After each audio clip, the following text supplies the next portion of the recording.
Pakistan has come literally begging to India on the Indus Water Treaty, asking for a discussion and a reconsideration. Well, India's message was quite clear that no more water or terror can go hand in hand.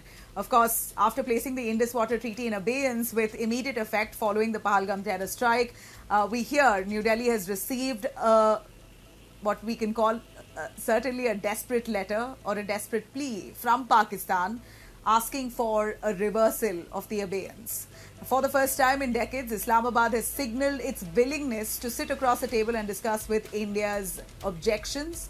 Now, Pakistan's Water Resources Secretary Syed Ali Murtaza has reportedly written to India's Ministry of External Affairs, urging talks and warning that suspension of the treaty could trigger a full-blown internal crisis.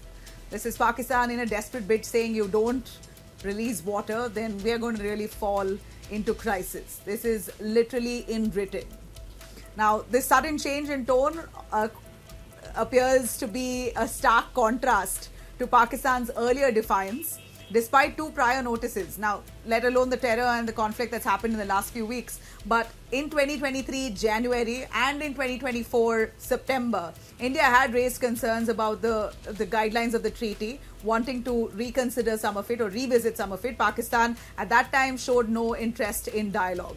But now that the taps are running dry for Pakistan, their rivers are just dry at this point. They are in a spot, finally come around to wanting to talk. They want to get this on a diplomatic channel, or in the best way possible, sit down and have a discussion on how water can be released again. Basically, India's concerns will be considered. That's what they've promised and assured if at all talks happen.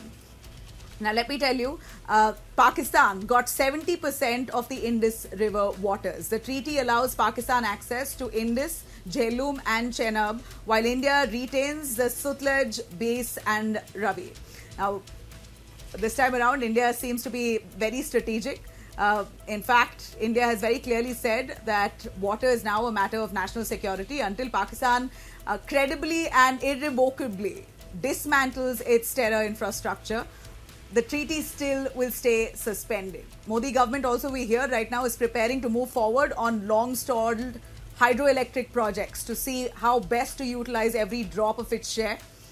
Projects that were earlier restricted under the treaty, it seems like India is going forward with it to carry out these big dams to see how best we can preserve the water and fulfill our share of the bargain. Why should India really care for what Pakistan needs or wants at this point, considering they have shown no regard to India? Now, as I would wrap this story here, I will say what the Union Jal Shakti Minister C.R. Patil has said. He's confirmed not a single drop of water will be allowed to leave Indian territory without it being utilized. So you can imagine we are going to be really using up that water as much to our fill, and what remains will go to Pakistan.